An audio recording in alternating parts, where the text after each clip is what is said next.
Tyron, congratulations on a victory this evening. Thank you. No, it's still fresh, but just give us your thoughts overall. A very, very intense fight, very technical fight. How did you feel about your performance overall this evening? You know, when you fight someone for the second time, especially somebody like Wonderboy, he's really crafty. A lot of people don't realize what I'm seeing when I'm in there is not the same thing that the fans may see. They want to see the bulldozer come forward because they see me do that so many times. But when I came for it a few times, you saw me get those double right hands upside the head. So his counterattacks is a lot. You know, he's probably the best counterattacker in our division. So I had to be cautious. I had to be patient. I had to really block out the boos. And I had to find the right entry to get in close enough to do damage. And it took a while for me to get there, but you know, I got it done. You know, among the media and among fans, scoring was across the board. Some of those rounds were very tight and tough to score. How did you guys have it, and how comfortable were you, especially after given what happened in the first fight, that you had done enough to win? You know, I didn't get a chance to talk to Stephen afterwards very much. But me personally, I thought the fight was close. I thought it was close going into the fifth round. You know, it's kind of a side food. You know, I didn't really realize exactly what round we were in and what. But my coaches always tell me to finish strong, finish hard. And you guys know me, man. I've only had like 3 decision, fights, probably in the UFC, maybe a couple more. But in general, I'm always trying to finish anyway. I'm always trying to finish the fight. So when I hit him, I knocked him down. I saw him hurt. I guess I knocked him down again. I didn't recognize I knocked him down twice in the round. And my coaches told me I probably shouldn't have hit him again because it looked like he was out. But he's a tough kid, man. He got a tough chin. I haven't hit anybody that many times, and they lasted since Carlos Condit. So hats off to Stephen Thompson. Very difficult guy to prepare for. Very annoying training camp to bring in guys. And, I'm excited to move on with my career and prepare for a regular freestyle fighter. I know that, you're accustomed to kind of getting a little bit of disrespect and that sort of thing, being, the underdog, and, there were the boos tonight. But I want to ask you, was it a frustrating fight for you? Because it did seem like, you were doing and trying to do what you could, but again, both counterpunches in there, moments of inactivity. Was it frustrating for you to stick to the game plan and maybe not come out of your shell a little bit and put yourself at risk? Yeah, it was frustrating. I mean, there were moments where I should have, maybe faked the shot, came up punching, went back to the shot, came up punching. Just some stuff to chop the street down and get a little closer to a longer opponent. So, yeah, I could have done a little bit more of that. But there were times where the opening wasn't there for the takedown. It wasn't there. Like trying to just jab him in the face is hard because he looks a lot closer than what he is, and he's waiting to fade back and counter with his right hand. And I've seen it time and time again. He fades back, counter right hand, lead leg roundhouse, and that's what he knocked guys out. I mean, he did kick me in the head this time. Last fight, I was able to neutralize every single kick he threw. I think he landed maybe 1 in the throat. This time he landed probably 2 upside the head. So, I was tough and I stepped forward. That's what champions do. I guess I'll ask you since I thought someone else had the mic. In the 5th round, Tyron, you came out so hard, which you didn't do in those other rounds. And I wonder why you felt the need to do that if you felt it was going okay for you, in the first 4. Well, you never know if it's okay for you. You should never go in there with the mindset, okay, I'm up, let me coast, because that's how you go out there and you lose a fight. I just wanted to finish strong. If I would have won all 4 rounds clearly and dominated him and took him down and laid on top like everybody wants to see me do, then I would have still came out hard in the 5th round. That's just the way that we train. That's the way we practice, and that's just ingrained in my mind. And I wasn't suggesting that you knew, but I was suggesting that since that was successful, had you thought about that even earlier in the fight? Because obviously your pressure forced him to change, and you were able to land that right hand. My coaches, obviously a little tentative from the last fight, the way the judging went. And, I really feel like they were telling me, go, go, go. You got to go forward. Because they didn't want me to ease up and think that I was winning the fight. And, I'm just glad my conditioning is to a point where I can forget I was in the damn 5th round. I thought we were in the 4th round until my coach reminded me. So I'm just blessed to have a great coaching staff, great team behind me, and I'm really coming into my own as a champion. Tyron over here. Do you feel tonight's fight was closer than the first one? I do think tonight's fight was closer than the first one, actually. I think that the first fight, if the scoring would have been different with the 10-8 rounds, maybe I would have had 2 10-8 rounds in the first round and the 4th round. And the 3rd round was a swing round. This fight was very close. I think the first round he won. The 2nd round, I don't remember what happened. 3rd round, I believe that's when I scored a takedown. 4th round, maybe he won. In the 5th round, did I get a 10-8 that round? I'm assuming. One That's gave me 10-8. All right, so it was some damage done in that round. So it was kind of hard to say. And once again, you know, I was just looking at his eyes, looking at his feet, and I was trying to move forward and close the gap. Does it frustrate you or even matter when Dana was in here earlier and said that he basically wasn't impressed and he's kind of frustrated and he said he doesn't know what's going to happen with y'all next? Well, I mean, I want to see Dana get in there and fight Wonderboy. Watch everybody else that walked in there. Watch Patrick Cote. Watch Robert Whitaker. Watch all these guys that thought they were just going to bulldoze him, and they disrespected his style. I did the opposite. I embraced his style. I brought in the world champion currently, Avery Plowden, in his weight division. I brought in Sage Northcutt. I brought in Chris Bang. I brought in tons of guys in the actual sport fighting world, Raymond Daniels, and you can't disrespect that style. What happens is you think you got it figured out, and kicks and punches come from weird angles, and you find yourself without this, and you find yourself knocked out. So I know, you know, this is a sport where you guys love to see knockouts. You love to see the glory. You love to see blood, guys getting beat up, and then he find a way to come back, and then other guy, the teeter. I love it. I love watching it as well. But guess what? I love being the world champion, and sometimes it's not the sexiest fight on earth. At least in my next question, I asked Wonderboy the same as that question. Does it bother you the fact that people think getting hit is cool? No, I mean, getting hit should never be cool. The art should be hitting and not getting hit, but you have to still be able to get hit and walk forward. In the first round, he hit me with a couple punches back to back. I think he doubled up on the right hand, and he hit me in the eye, and I had to blink because I couldn't really see well. Then I got kicked in the head a couple times. I had to walk forward. That mentally breaks guys sometimes because when they're used to guys that get hit, they back up and they're passive. But when somebody get hit and they step forward like the Terminator, it puts like, damn, what kind of person is this? And the same thing with him, man. I took his head off again. Fifth round was very similar to the fourth round in the first fight. And he's just not a quitter, man. He's a championship-type kid. In the future, he might become the champion. Who knows? He has the intangibles. But at the end of the day, I did what I needed to do to get it done. Tyron, you're obviously, I know it's important to you to continue to build your audience. When you have a performance like this, when you have a fight like this, how difficult is it to, further that cause? A fight like what? A world championship fight against a very tough opponent? A chess match and a rematch? Yeah. Is that what the fight you're talking about? I don't think it was well received by the fans, is what I'm saying. That's okay. Well, the fans can also tap in. I'll pause the fight. They can enter the cage. I'll exit the cage, and they can show me how to do it better. It's so easy to say it from that seat you're sitting in, but when you're fighting a world-class fighter who's finished so many opponents, so many knockouts, so many tricks up his sleeve, sometimes you have to be patient. You have to find that moment, and the moment came in the fourth round. It came in the first round of the last fight. This fight, it really didn't come into the fifth round. Now, granted, as I said before, I could have created that atmosphere. I could have did that with more feints, more level changes, more takedowns, attempts, combinations. But at the end of the day, if I worried about what the fans said, I wouldn't be in this position right now. So I love the fans. They make our sport. They make the UFC what it is. But I'm the person that's in there fighting, and this is the toughest division in the world. When you look at that division, who do you want most of all next? If I say I want to fight someone, then the whole internet goes crazy.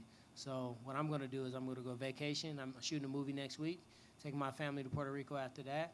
And, I'll let my managers and Dana White figure that out. Thank you. Hey, Tyron.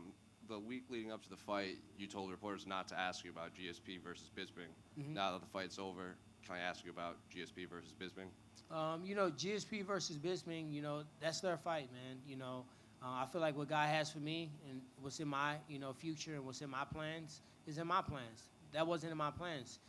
George St. Pierre could have easily, you came for 1 second to tell me that if George St. Pierre wanted to fight me, they would have canceled me in Stephen's fight. They would have rebooked him with somebody else, had him fight Demian Maia. He probably would have waited in a back wing for a second, and I would have fought George. He has enough power, and he's done enough for the sport to be able to come back and do that type of move. Look at Yoel Romero. He's going to have to take a back seat and chill out for a second. So I just think that fight is for them. I think what's going to be in the future for me, what's in my plans, is for me. And when those things happen, I just continue to beat everyone, continue to try to be the best welterweight I can, and eventually when I finish and it's all said and done, I want to be the greatest of all time. Tyron right here. Same question I asked Stephen Thompson. I'm going to ask you.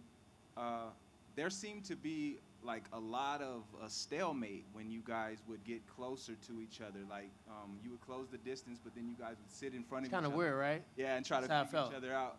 And it was weird watching it. So what was going through your mind at that time? It almost seemed like you were both kind of nervous to exchange for a while. I wouldn't say nervous. I would say more of I would say the stalemate is probably the proper term. You got two guys that are counter strikers.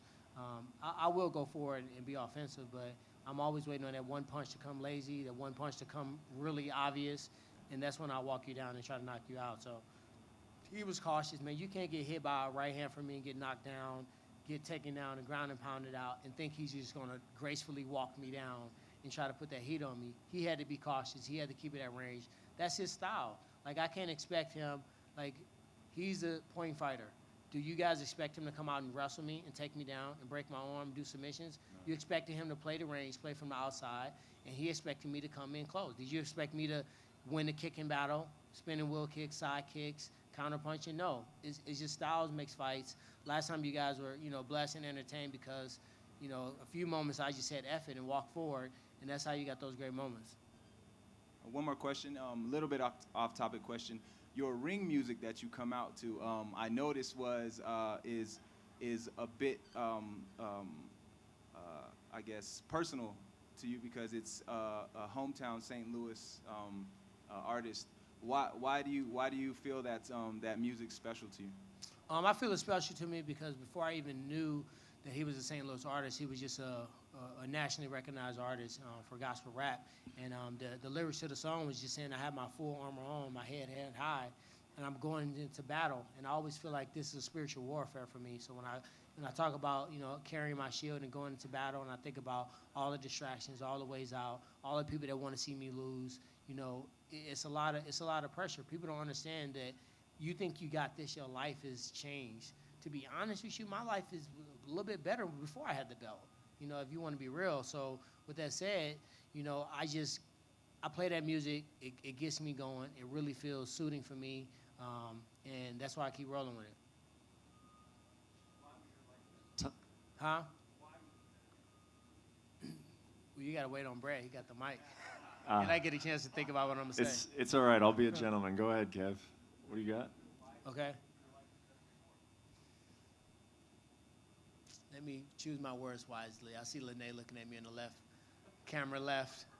I just think that, it's a lot of pressure as a champion. I think that, you got to separate yourself. You want to be the best in the world. You want to wear the gold. It comes with a lot. It comes with a lot on your platter. It comes with a lot of expectations, a lot of, obligations. And I feel at a certain level you have a duty. And I feel like part of the time my duty is to, be honest. And if I see something that's incorrect, speak on it. If I see something that's, right, congratulate that as well. And in our society, everyone doesn't like to hear the truth all the time. And when you speak the truth, sometimes people are either sensitive or insensitive. And, as we all know, I see all you guys quiet. I don't want to ask me the wrong questions. Sometimes I get a little bad rap for, just speaking on things that I think are true. Tyron, just a real quick question about the scoring right here. Those first two rounds, a lot of people are already talking about those just because they are difficult rounds to score because just not a whole lot happens. Yeah. And I wanted to get your opinion. As the guy who's fighting with his back sort of towards the fence, does that make you anxious when you're thinking back on how they score this fight before it's red? Do you think about that? Like that can be seen as a disadvantaged position? I think that's a misconception in fighting. A great example, I was cornering my buddy Eve Edwards when he was fighting Tony Ferguson. And he had his back against the cage, but Tony Ferguson throw a punch. He would light him up with 4 or 5 punches and throw a leg kick. And he would do it again. He would slip a punch, 2 or 3 punches, throw a leg kick. The judges scored in Tony's favor because they call it ring generalship. So sometimes you think that just because you're moving forward, you're the aggressor and you're doing the damage. Sometimes it's the opposite. I've knocked a lot of guys out going backwards.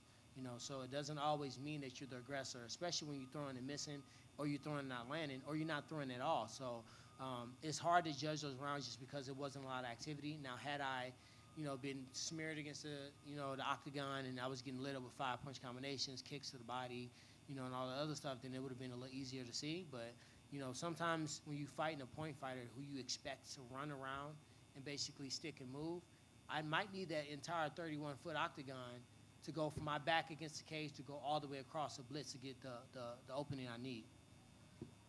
I don't know if you are aware of this or not, but Dana came in and he did say, and he wasn't real like adamant about it or anything, that the scoring was controversial, but he did admit that he had it 3-2 for Stephen Thompson. I guess, are you bothered by that the president will come out and say that he had it for the other guy, or is that not bothered? No, not really. I mean, that's why he's not the judge. I mean, you know, he's the president of the UFC. He told me the same thing in the back. I took no offense to it. You know, sometimes you watch fights, you watch it with emotion. And, you know, if you know Dana, his fight style is the freaking, what's my man, Diego Sanchez, these dudes that are beating each other up. That's his stuff. That's his style. You know, it's not always the most attractive fight to see the guys that are playing a chess match. So, no, it didn't offend me at all. And it was a close fight. I know you said you don't know what's going to be next, or you don't want to, you know, call out anybody because it seems like you get backlash when you do it. Nick Diaz was in the building. Did you happen to cross paths with him at all tonight? No, I saw Nate. I didn't see Nick. You know, to be honest, man, like I said before, if I say I want a fight, y'all gonna get me started. I was trying to get out of here without getting started. Lene twiddling her fingers in the corner. If I call somebody out, it's a problem, and we all know that. But we see my peers not only call out, but get fights that are maybe not, you know, kind of unorthodox matchups, and it's never an issue. It's never a problem. So therefore, I'm just going to continue to get the contracts, sign the contracts, get the W. And at the end of the day, as long as I keep fighting, winning, then you're going to not be able to deny me what I'm deserved. Last thing, do you have any kind of timeline? Like, do you want some time off? Do you want to fight in the summer? Or do you have any? I'm not kind hurt of or timeline? anything. I feel good. You know, it's funny. My last this training camp, man, I felt so amazing. My conditioning was on point. I pushed myself to the limit. My 2 training camps before, which I never speak about injury, I never speak about what's wrong with me, because I feel like if you sign a dotted line, you go out there, win, lose, or draw, you take it, you take the W or you take the L. But my hamstring was completely torn for Robbie Lawler's fight. My hamstring and my foot was torn for freaking Stevie fight. It never healed up. I found out that I was anemic, and I literally went through that training camp, and I couldn't run like I wanted to. I couldn't wrestle like I wanted to. And I feel like when I went out and fought him on pure heart, it looked to be a better performance than this camp, where I had all my blood levels fine. I was freaking running. I hadn't taken supplements in 2 years. You know, I started taking some honest supplements. My body started feeling better and recovering. So with that said, you would have imagined, you know, my coaches and myself, we imagined to go out here and dominate. That's why I'm acting like, you know, I'm not really satisfied with what happened tonight. It's not that I had a horrible fight or, you know, some travesty took place. It's the fact that the way that I trained for this fight, the way that I was ready to go, man, I expected to go out there and purely dominate and possibly finish. Tyron, right here in the middle. What's up, brother? Congratulations on the win. Thanks. The last fight, you had to kind of go through the Oscar moment where they told you won, and they kind of took it away from you. Yeah. I know champions a lot of times say they feel like a champion when you defend the title. So how was the emotion in that moment when you finally, you know, kind of got that moment where you defended your title? Still waiting on that moment, brother. Hasn't came yet. I thought I was going to have it with Robbie. It's kind of bittersweet because he was a friend and a teammate, so I didn't really feel the need to celebrate. Obviously, the anticlimactic moment in New York, and then this moment. So hopefully my next few defenses or so, I'll finally feel that feeling like I'm the champion. I know you have a ton of respect for Steven, but you said stylistically you have to be careful with a guy like that. There's a certain way you have to fight him or risk, you know, having what happened to a lot of his other opponents. Yeah. Is there any part of you that's kind of happy to move past him to kind of, you know, because you did have a vicious knockout over Robbie, you had a vicious knockout over Dong Hyun Kim. I know every fight can't be that way, but is there some part of you that's like looking to maybe get a different stylistic matchup now? Well, I'd be a damn lie if I said no, for sure. You know how much money it costs to train with Raymond Daniels, to train with Sage Northcutt, to bring in Avery Plowden, to bring in a guy from Orlando, a guy from freaking Virginia, a guy from Detroit. It takes a lot of money. It takes a lot of time. I am ecstatic to train for a regular freestyle fighter, even if it's someone that, like, you know, a jiu-jitsu guy, like maybe Demian Maia, or a striker with good wrestling defense. Like, I literally, for an entire training camp, if I see another foot go towards my head, I'm going to freak out. And last question, kind of a two-part question. You're not going to call anybody out, but obviously we know the fight coming up in May between Demian Maia and Jorge Masvidal. A lot of people would say that's probably a #1 contenders match, especially for Demian Maia. Kind of two-part. One, how do you see that fight going? And two, is there any kind of emotion for you because Jorge's your teammate? I mean, that kind of puts you right back in that Robbie Lawler situation where a guy that I'm sure you care about, a guy you consider a friend, could be knocking on the door to fight you for the title. That's so far away, man. May's going to come up, and I'm pretty sure those guys aren't going to fight in May and then be ready to fight again in April. So we're in March right now. I'll watch that fight and see what happens. Low-key, I kind of feel a little bit bad for Demian Maia because I feel like he should have been fighting me tonight, and he has to fight George. George is a tough matchup for him. They couldn't have matched him up any better as far as style matchup. It's very tough to take him down. And on George's side, I'm a champion, man. This is a sport, and we got to do what we have to do. I'm not in the business of trying to deny people their opportunities to try to feed their family and be a world champion. So I'll watch that fight, see how it goes, and we'll go from there. Tyron, just a couple of questions in regard to a few things Stephen Thompson said when he was out here earlier and gave credit to you.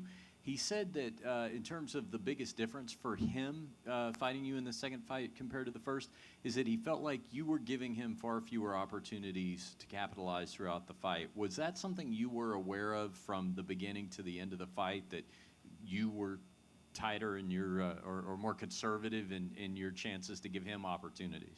I can speak on it now because I don't think we're going to run this back right now. But just in general, when Steven starts to faint and he starts to, kind of stutter his front leg, I know he's coming in. And to neutralize that, all I had to do was fake a little level change shot because then he has to give me my respect because I'm a All-American wrestler. So I utilized that. He utilized his feints. I utilized my fakes. So we kind of went back and forth. And I don't know that he didn't get the opportunity, but I don't think we gave each other the opportunity because this is a big fight, man. This is a world championship. I can go out there and give you guys what you want and spinning back fist, side kick, flying knee, get my ass knocked out, and now I got to go home, not with my belt, making way less money, and getting back on the drawing board. How hard do you think it would be for me to build back up and get a title shot? I got to think it'll be 2, 3, 4 fights.